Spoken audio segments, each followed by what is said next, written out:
Ukraine delivers devastating strikes. The Kadyrovites are fully destroyed. Near Berdyansk, the elite of Russian troops crushed.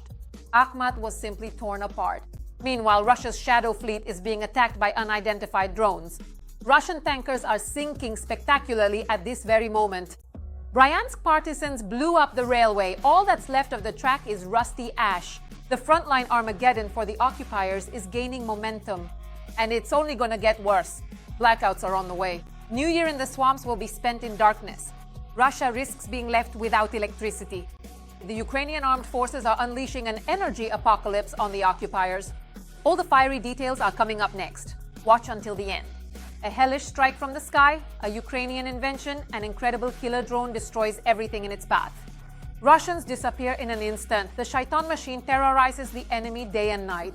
And this is only the beginning of retribution. Financial apocalypse for the Russian Federation. China is turning the Kremlin's budget to ashes, stripping Russia down to its last kopeck. A catastrophe is tearing apart Moscow's budget. We'll soon tell you which goods have seen prices skyrocket and what this means for Putin's empire. And urgently from Kupyansk, Ukraine stands undefeated. The Ukrainian armed forces are tearing Kremlin troops to pieces. Putin's officials are in a panic and no longer know how or what to lie to the dictator about. The city is like a fortress. The Ukrainian armed forces are holding strong. All this and more coming up in our episode of Hotspot. This is not just a victory, it's a pure rout of epic proportions. Near Berdyansk, our forces took out the Kadyrovites so thoroughly that only their charred patches remained from their elite. But hold on, because this is just the warm-up before the main event. 2 tankers from Russia's shadow fleet went to the bottom with such an epic splash that Russian propaganda is still coughing up water. And a spectacular bonus on top of that. A Ukrainian fighter jet in the Belgorod region turned the Russian elite into ash and smoke. In Bryansk as well, partisans switched into action mode. We'll destroy everything, minus the occupiers' railway. All the details are coming up in the report. Greed, which doomed the Russian occupiers. Near Berdyansk, during a special operation, Chechen Kadyrovites were sent to the afterlife, reports the main intelligence directorate. So Ukrainian partisans discovered that Don Don's valiant looters had set up a scheme to sell the fuel they themselves had stolen. The bearded men were selling diesel at the same spot on the highway near Berdyansk. In the end, that very spot became their mass grave.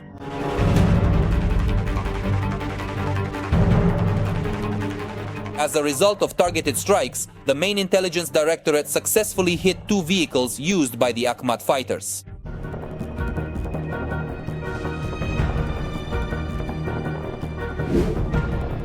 Furthermore, over the weekend, Putin lost 2 more tankers from his shadow fleet, which are under sanctions for their involvement in transporting Russian oil. The latter were attacked in the Black Sea by Ukrainian drones, Sea Baby.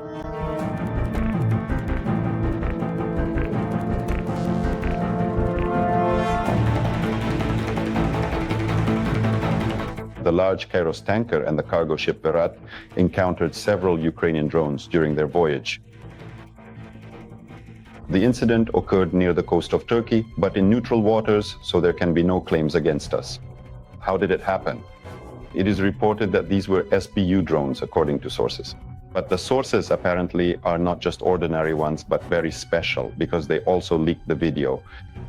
And this attack on Russian, well, de facto, not de jure, but de facto, Russian tankers will have simply incredible consequences. We have finally decided to impose our own sanctions on this issue. So we are attacking not only Novorossiysk, not only Tuapse, but also, accordingly, these tankers that are transporting oil. Well, or these ones in particular are not transporting now, but used to. Russians will find no peace, neither at sea nor on land. In fact, the armed forces of Ukraine are giving the occupiers no respite on every single section of the front without exception. A video report of Ukrainian border guards shared the results of their work. Their drone operators destroyed enemy shelters, communication equipment, and UAV control antennas in the northern Slobozansky direction.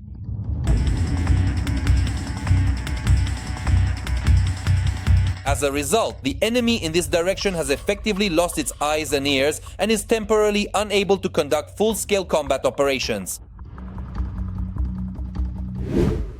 The enemy is not faring much better in its own rear either. There, in the vicinity of the village of Mokra Orlovka in the Belgorod region, our MiG-29 fighter from the Ghost of Kiev unit carried out precision strikes on the Occupiers command post.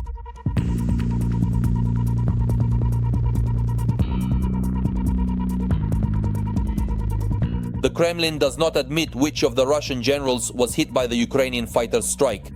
However, Ukrainian intelligence hints that, as a result of the raid, the Russian army may lose several high-ranking military officials at once.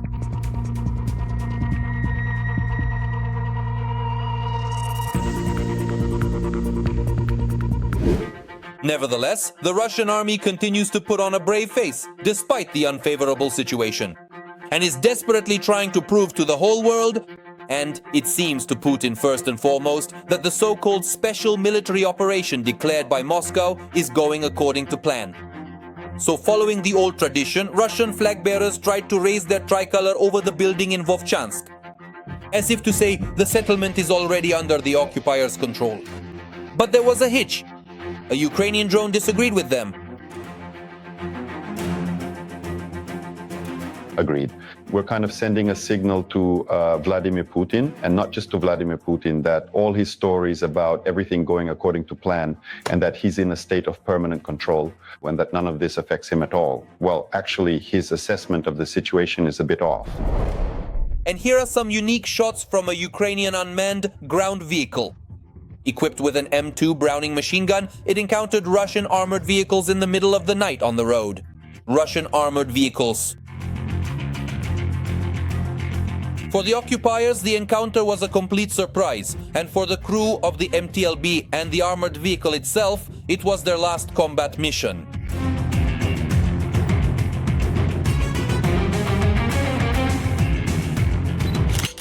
They were left not only without their equipment, but also without the means to transport it.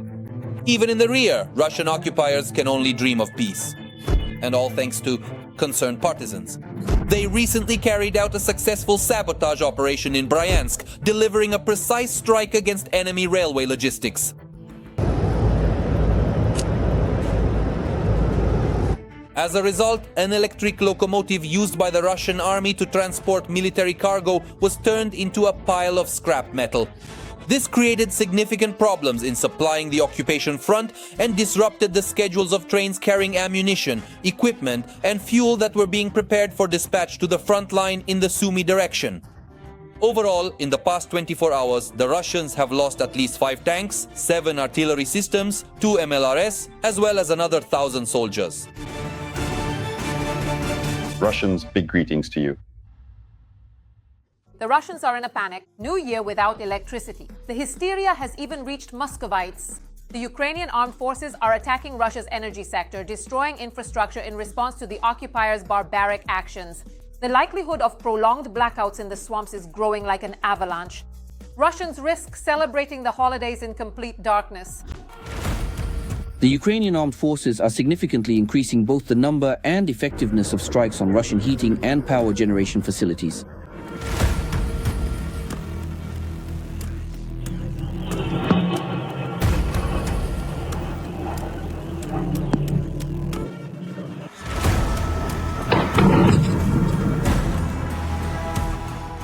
The actions of Ukraine's defense forces are a response to the ongoing attacks on Ukraine's civilian and critical infrastructure. In order to somehow bring this war to a stalemate, to shift it, we need to learn not only to repel enemy attacks on the front line, but also to suppress their logistics and aviation. That's why these measures became necessary. And I'm not even mentioning the need to strike at Russia's military-industrial enterprises and energy system. By trying to leave Ukrainians without power, the Russian dictator is condemning millions of Russians to a dark and cold winter. If they threaten a blackout, for example, in the capital of Ukraine, the Kremlin must realize that a blackout will also come to the Russian capital.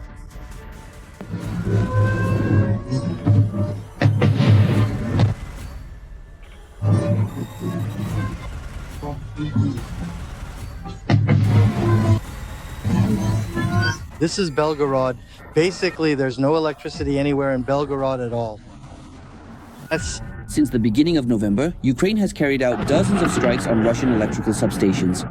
Long-range drones are cutting off power in occupied Donetsk and Crimea.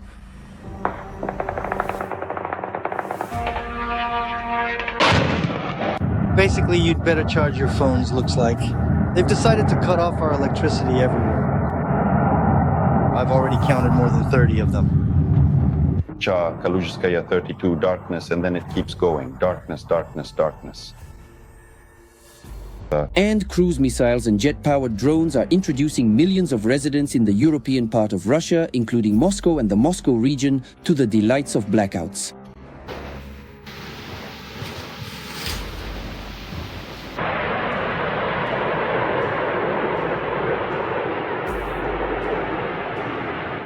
In addition to Ukrainian weaponry, we shouldn't forget about the deliveries of Western arms, which Ukraine has also recently started using to strike Russian territory. The corresponding approval has been obtained. Therefore, we can say that the territories of the Rostov, Kursk, Belgorod, and Bryansk regions are within the strike zone. Both from Western strike systems, let me emphasize this again, such as attacks with Scalp and Storm Shadow missiles, as well as accordingly the modernized version of the S-200 surface-to-air missile system. Before the start of winter, Ukraine possesses a wide range of powerful long-range weaponry. Bark, Pekla, Polyanitsia, and FP-1 strike drones, as well as Flamingo and Long Neptune cruise missiles, can reach the largest Russian cities, including heating and power supply facilities in Moscow and St. Petersburg.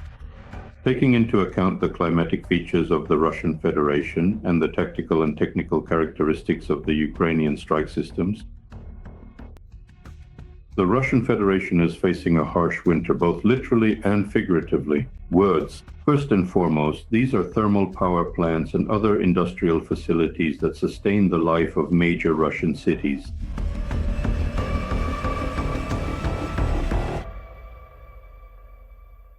The Ukrainian monster drone delivers a hellish blow to the occupiers. 100-kilogram FABs are dropping directly onto Russian equipment and personnel. Entire groups are disappearing without a trace. The new Ukrainian drone is turning the enemy's life into a nightmare. The Russian occupiers are in a panic. Sleepless nights are guaranteed. Watch all the details right now. The Russian Federation's worst nightmare, or rather, the reason for its lack of sleep, the new Ukrainian strike drone FP2. The FP2 is used for strikes on the Russian rear. It can also carry an adapted aerial bomb as its warhead. And the FP2 drone is specifically designed for strikes, especially with a penetrating warhead. It's not soft like regular drones. Instead, it uses a 100-kilogram FAB 100 bomb as its warhead, with the tail section removed. So this drone can strike targets quite effectively because the FAB 100 is, for example, the main bomb from World War II, the most widely used bomb. And at the same time, it can hit targets with high precision. There are confirmations of the use of these drones. Both the occupiers and the Ukrainian military themselves have shown these drones in action against the enemy across the Donbass.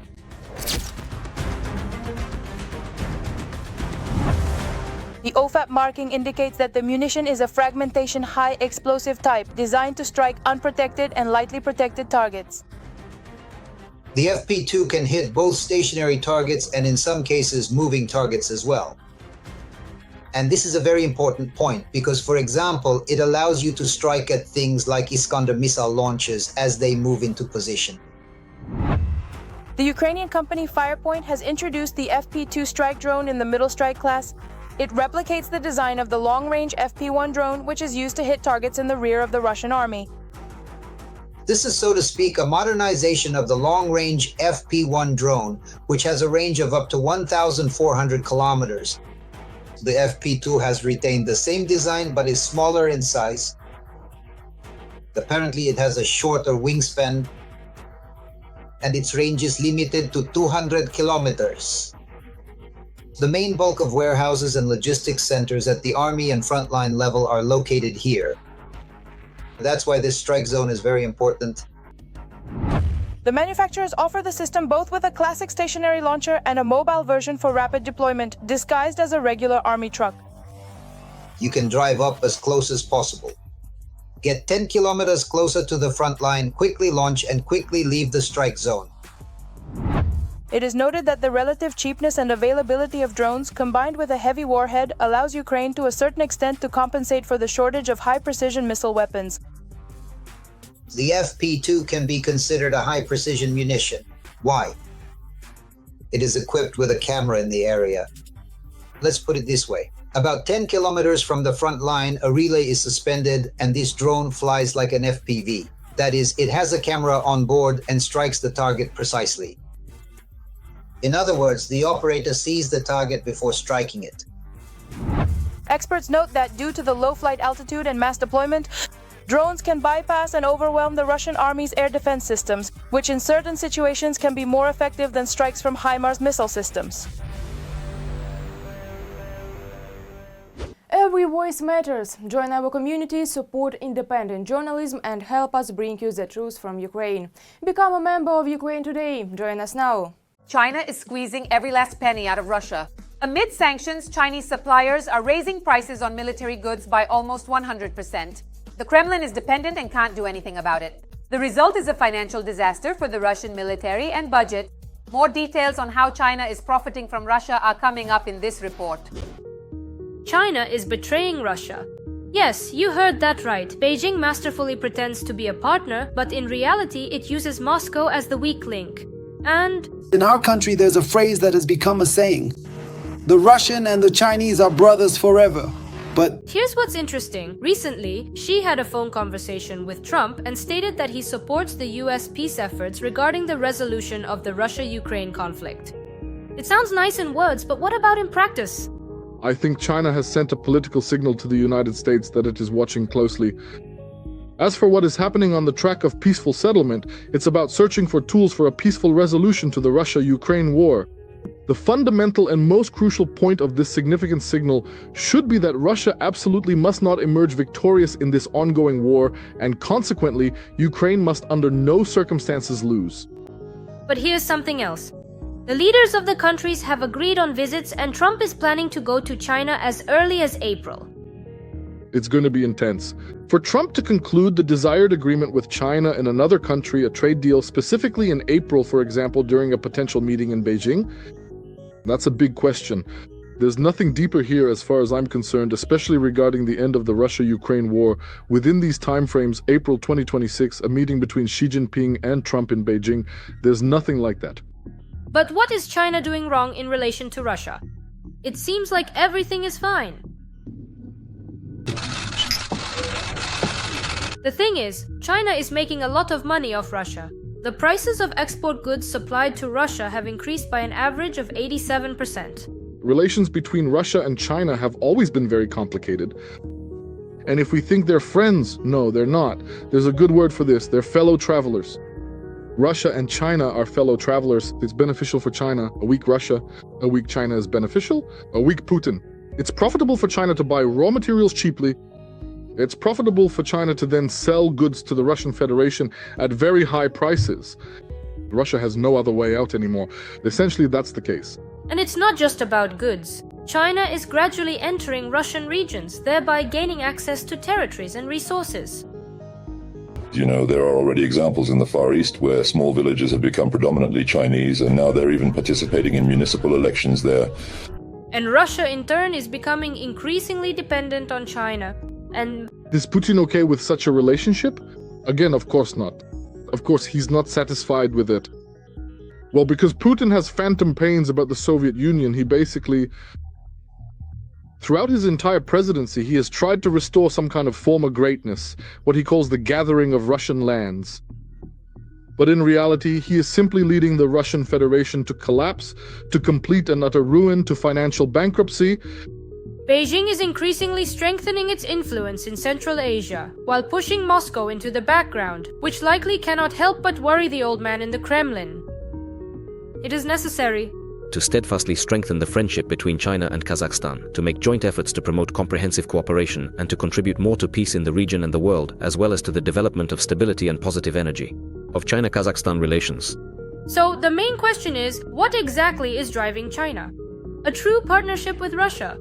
Our consistently close and ongoing communication truly reflects the profound strategic nature of the Russian-Chinese relations, which are currently at an unprecedentedly high and significant level.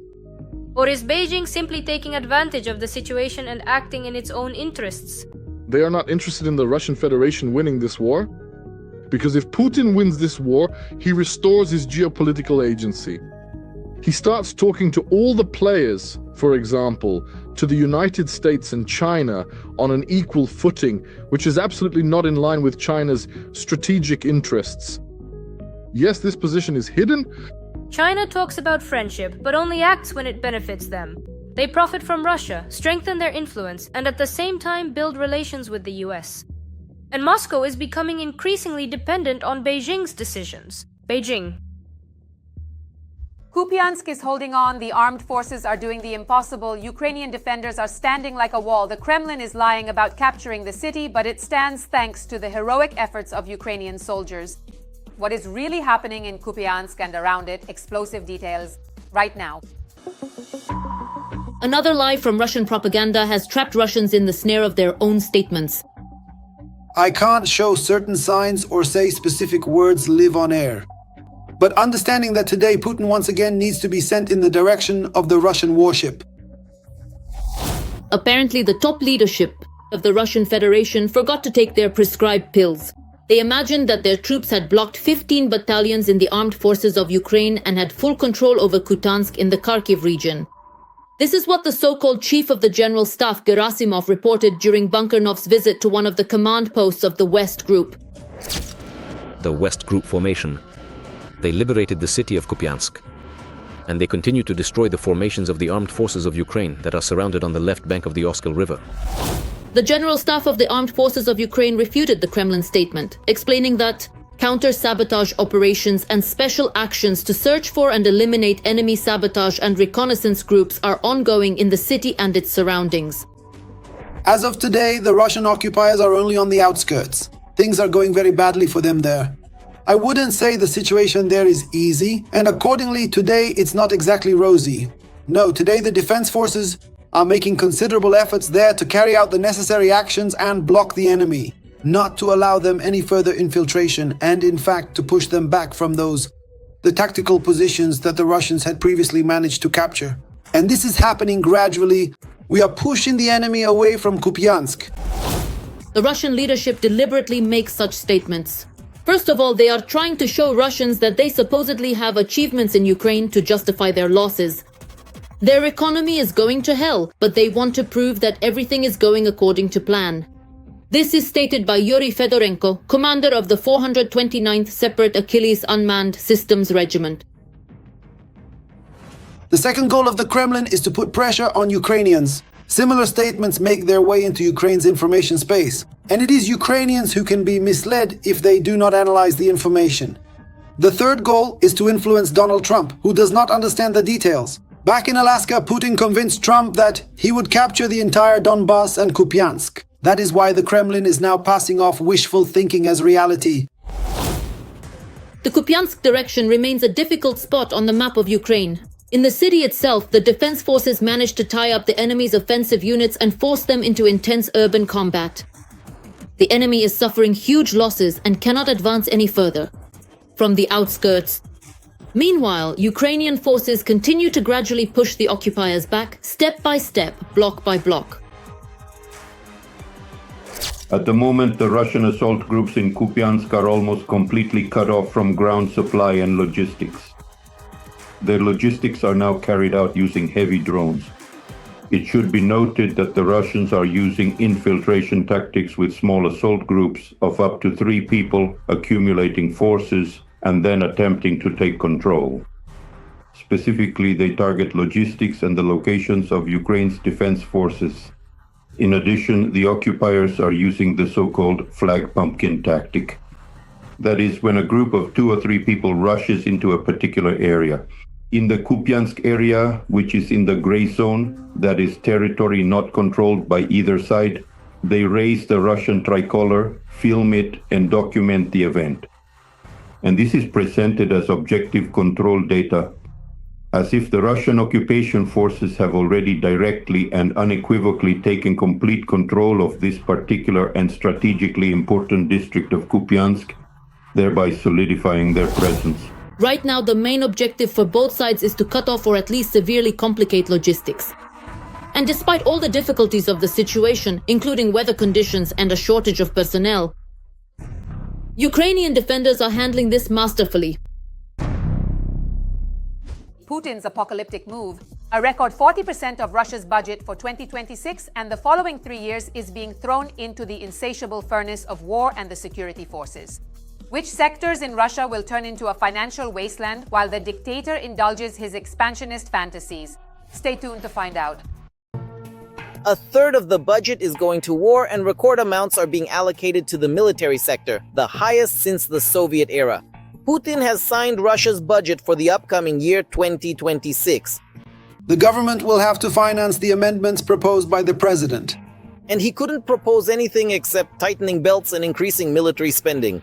So, according to the document, about 30% of the budget is planned to be spent on the military, which is nearly 13 trillion rubles. As the Moscow Times notes, this hasn't happened since the Soviet era.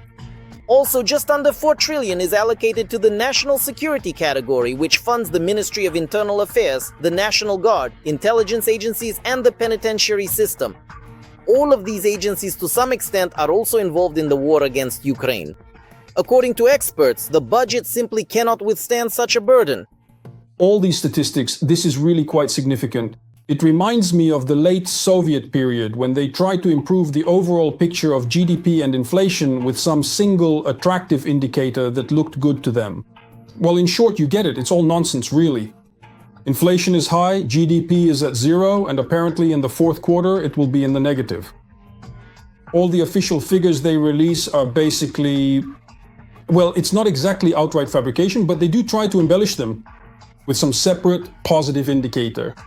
But you can already count the good indicators in Russia on the fingers of one hand. And by 2026 there will be even fewer of them. After all, they have to find the record amount of money for the war from somewhere. So the share of social spending in the Russian budget will drop next year from the pre-war 38% to 25%. Spending on economic support will fall from 17.5% to less than 11%. In both cases, these are the lowest figures in the past 20 years. Let me remind you that starting January 1st, the value-added tax in Russia will increase from 20% to 22%. The transport tax and the environmental tax will also rise significantly.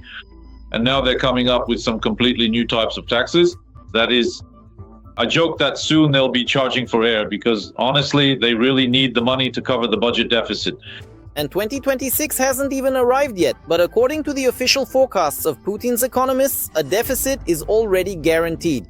After all, the country expects to earn just over 40 trillion rubles, but plans to spend more than 44. The difference, just for a second, is $166 billion. Of course, they need to explain that. The high inflation we're seeing today isn't actually going anywhere. Inflation remains high. They need to explain that this is caused by some temporary factors. They need to explain that our overall numbers look good. At the same time, some indicators are lagging behind dramatically. For example, the regional budget deficit is projected to be at the level of 800 billion rubles. And the assistance from the Kremlin is provided in the amount of only 30 billion.